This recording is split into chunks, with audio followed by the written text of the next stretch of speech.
बच्चों, स्वागत है आप सभी का प्रेमलता दी चैनल पर। मैं प्रेमलता आप लोगों के बीच में एक बार फिर से उपस्थित हूँ कक्षा 9 की गणित विषय के साथ और हमारा टॉपिक चल रहा है त्रिभुज। आइए शुरू करते हैं।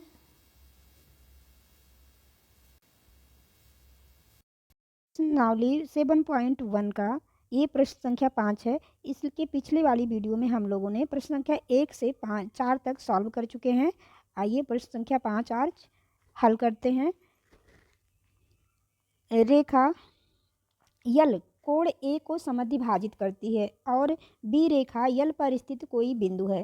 बी पी और बी क्यू कोण ए की दो भुजाओं पर बी से डाले गए लंब हैं। दर्शाइए कि त्रिभुज ए बी पी सर्वांगसम त्रिभुज ए क्यू बी। और दूसरा हमको बताना है, सिद्ध करना है कि B P equal B Q है, अर्थात बिंदु बी कोण बी की भुजाओं से समस्त दूरी पर है। तो आइए इसको सॉल्व करते हैं। देखिए इसमें कहा है कि रेखा यल कोण ए को समद्विभाजित करता है। ये है कोण ए जिसको रेखा यल जो है समद्विभाजित करती है, मतलब दो समान भागों में बांटती है।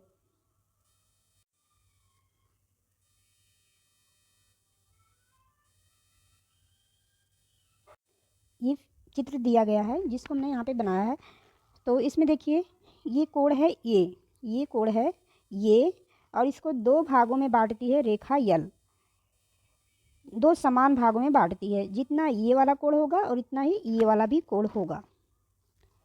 और इसमें दिया है कि यल पर कोई बिंदु है बी, यहाँ पर कोई बिंदु बी दिया गया है इस पॉइंट पे, और जो क्या करती है, ये बिंदु बी है जिससे क्या है, कोण ए की भुजा पर डाले गए लंब हैं। यानी कोण ए की भुजा एक ये वाली है और एक ये वाली है, इन दोनों पर डाले गए लंब हैं इस तरीके से।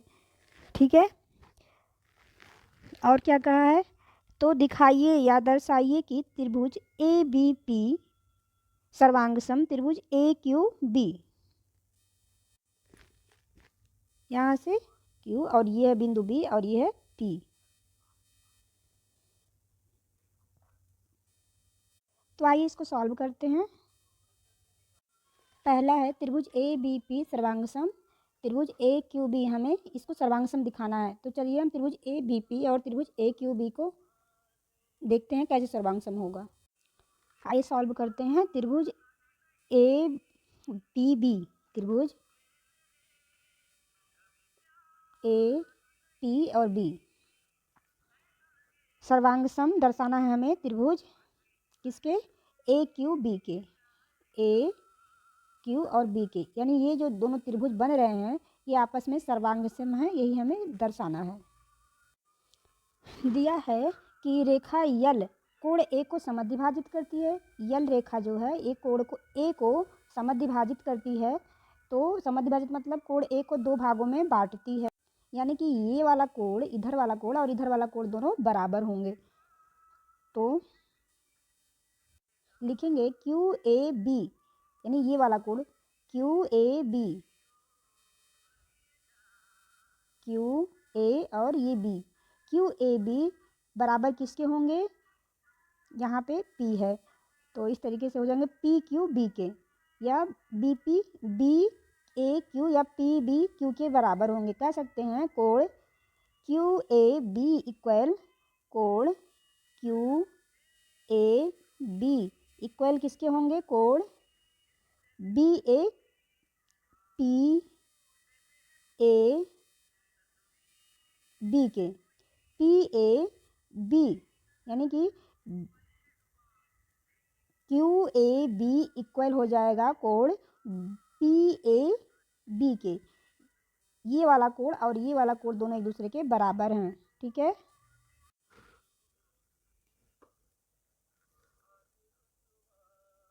लिखेंगे कोण क्यू ए बी बराबर कोण क्यू ए बी बराबर किसके, कोण P Q P A B के। ये वाला कोण और ये वाला कोण एक दूसरे के बराबर होंगे। तो कैसे बराबर होंगे, क्योंकि प्रश्न में दिया गया है प्रश्न में दिया गया है कि ये जो रेखा यल है वह कोण ए को समद्विभाजित करती है ना। तो लिखेंगे कि तो इस प्रकार रेखा यल जो है कोण ए को समद्विभाजित करती है। तो इसलिए क्या होंगे, कोण क्यू ए बी बराबर किसके होंगे, कोण पी ए बी के, है ना। ये कोण और ये कोण आपस में बराबर होंगे। अगला क्या इसमें बराबर होगा देखते हैं। इसमें दिया है कि जो बिंदु बी है उस पर लंब है पी और क्यू। बिंदु बी पर पी और क्यू जो है दो बराबर लंब हैं, है ना। तो जो इस रेखा पर लंब हैं तो ये क्या है, यहाँ पे दिया ये समकोण है ना। तो दोनों कोण समकोण है, यानी कि कोण ए पी बी और कोण ए क्यू बी ये दोनों समकोण हैं। तो हम लिख सकते हैं कोण P बराबर कोण Q, क्यों, क्योंकि ये 90 अंश के हैं या समकोण हैं, ठीक है। कोण Q बराबर कोण P, क्यों, क्योंकि ये दोनों ही कोण जो हैं समकोण हैं, ठीक है। और देखो इसमें क्या है जो समान है। तो हम पाते हैं जब हम इन दोनों कोण इस कोण को रीड करते हैं, त्रिभुज ए पी बी, त्रिभुज ए पी बी, है ना। त्रिभुज ए पी बी एक त्रिभुज हो गया यहाँ से यहाँ तक, ठीक है। और कौन है, ए क्यू बी, ए क्यू और बी, ये है दूसरा त्रिभुज हमारा हो गया इस तरीके से, है ना। त्रिभुज ए क्यू बी और त्रिभुज ए पी बी, इन दोनों त्रिभुज में हमने देखा कि कोण क्यू जो है बराबर है कोण पी के, क्योंकि ये दोनों ही समकोण हैं। और यहाँ पे हमने पाया कि कोण ए को समद्विभाजित करती है रेखा यल। ये यल रेखा जो है कोण समद्विभाजित करती है, यहाँ दो भागों में बांटती है। ये कौन सी रेखा, रेखा यल है जो कोण ए को दो बराबर भागों में बांटती है। तो हमने यहाँ पे लिखा है कि कोण क्यू ए बी बराबर कोण पी ए बी, ठीक है ना। रेखा यल कोण ए को समद्विभाजित करती है, इसीलिए कोण क्यू ए बी बराबर होगा कोण पी ए बी के, ठीक है। और कोण बी जो है कोण पी है और कोण क्यू है, जो दोनों समकोण हैं, क्योंकि पी से इन दोनों रेखाओं पे लंब डाला गया, कोण बी से इन दोनों रेखाओं पे लंब डाला गया है क्यू और पी, ठीक है। तो इसलिए दोनों कोण समकोण हैं, जो कि यहाँ पे हमने लिख दिया है। अगला क्या इसमें है, ये हो गया कोण कौन सा, ए पी बी। और दूसरा देखिए यहाँ से कोण ए क्यू और बी, ये दोनों त्रिभुज हो गए, दो त्रिभुज हो गए। दोनों त्रिभुज को हम रीड करने के लिए, जब रीड करना चाहते हैं तो हमें क्या कॉमन मिलता है, हमें दोनों बार ही ए बी हमें उसमें जोड़ना पड़ता है, तभी हम जो है उसको रीड कर पाते हैं, ये वाली लाइन, है ना। तो यानी कि ये लाइन जो है दोनों में बराबर होगी, जितना इसमें होगी ये लाइन उतना ही इसमें है, कॉमन है ना। तो हम लिखेंगे क्या, ए बी बराबर बी ए, है ना। ए बी और ए बी एक दूसरे के बराबर हैं। और ये क्या है, उभयनिष्ठ भुजा है जो दोनों में शामिल है। दोनों त्रिभुजों में कौन सी भुजा शामिल है, ए बी। जब हम इस त्रिभुज को पढ़ेंगे ए क्यू बी तो भी हमें ए बी आएगा, और ए बी पी तो भी हमें ए बी आएगा, ठीक है। यहाँ पर हमने देखा कि ए बी बराबर बी ए की, क्योंकि ये भुजा जो है उभयनिष्ठ है दोनों त्रिभुजों में, इसमें भी शामिल है, इस त्रिभुज में भी और इस त्रिभुज में भी ए भुजा शामिल है। तो ये क्या है, उभयनिष्ठ भुजा है, ठीक है। तो इस प्रकार से हो गया ए बी भुजा बराबर बी ए, है ना। ए बी भुजा बराबर बी ए। हमें देखिए दोनों त्रिभुज को सर्वांग सम होने के लिए कम से कम 3 चीज़ों की आवश्यकता है, जिसमें भुजा, कोण और एक भुजा होना जरूरी है, या फिर भुजा और एक कोण। तो यहाँ पे देखते हैं क्या क्या हमको मिल गया है।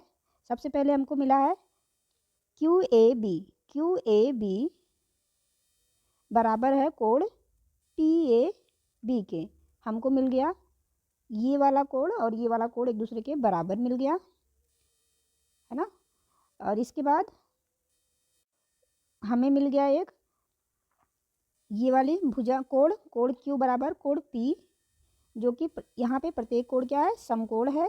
उसी तरीके से हमें एक मिला है यहाँ पे ए बी बराबर बी ए, जो कि ये उभयनिष्ठ भुजा यानी ये वाला भुजा, ये वाला कोण और ये दो त्रिभुज सर्वांग सम होने के लिए कम से कम 3 चीज़ों की आवश्यकता होती है, भुजा, कोण और भुजा की। तो यहाँ पर हमें देखो क्या क्या मिल गया है। हमें मिल गया है कोण क्यू ए बी बराबर किसके है, पी ए बी के, यानी ये वाला कोण और ये वाला कोण आपस में बराबर हैं। क्यों? क्योंकि यल रेखा जो है इन कोण ए को दो भागों में बांटती है, दो समान भागों में। इसी तरीके से हमें मिल गया कोण पी बराबर कोण क्यू के, जो कि समकोण है, और ए बी बराबर ए बी, यानी कि ये वाली भुजा जो है इन दोनों कोणों में शामिल है। तो इस तरीके से हमें क्या मिल गया, एक भुजा, एक कोण और फिर एक कोण, है ना। तो हम कह सकते हैं कि त्रिभुज ए बी पी सर्वांग सम त्रिभुज ए क्यू बी के, यानी ए त्रिभुज इस प्रकार से एक दूसरे के सर्वांग सम होंगे। ठीक है,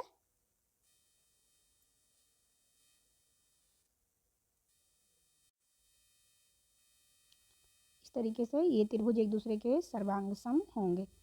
और इसमें क्या पूछा है, दूसरा है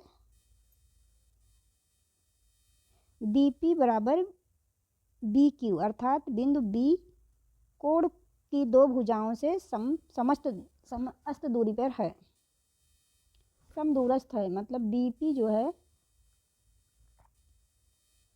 बराबर क्यू बी, हमको दर्शाना है बी पी बराबर क्यू बी, यानी ये दोनों एक दूसरे के समान दूरी पर हैं। जब ये दोनों त्रिभुज सर्वांग सम हो गए, है ना, जब ये कोण और ये दोनों कोण जो हैं एक दूसरे के बराबर हो गए, और ये वाला कोण बराबर है और बीच वाली भुजा बराबर है, तो ये त्रिभुज दोनों क्या हो गए, सर्वांग सम हो गए।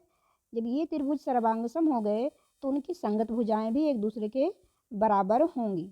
ठीक है, इन दोनों त्रिभुज की, जब दो त्रिभुज सर्वांग सम होते हैं तो उनकी संगत भुजाएं एक दूसरे के बराबर होती हैं। तो ये भुजा और ये भुजा भी एक दूसरे के बराबर होगी, है ना। तो हम क्या कह सकते हैं त्रिभुज की सर्वांग समता नियम से कि भुजा बी पी बराबर बी क्यू। ठीक है, तो हम लिख देंगे इसको। तो ये इस प्रकार से हो गया B P equal B Q C P C T नियम से, है ना। त्रिभुज की सर्वांग समता नियम से ये बी पी बराबर हो गया बी क्यू। तो इस प्रकार से ये दूसरा भी सॉल्व हो गया। तो हमने प्रश्न संख्या 5 जो है सॉल्व कर लिया है। अगर आप लोगों को वीडियो अच्छा लगा हो तो चैनल को सब्सक्राइब करिएगा, अपने दोस्तों के साथ शेयर करिएगा और वीडियो को लाइक करिएगा। इसी तरह से बने रहिए हमारे साथ में। मिलते हैं नेक्स्ट वीडियो में अगले क्वेश्चन के साथ में। धन्यवाद।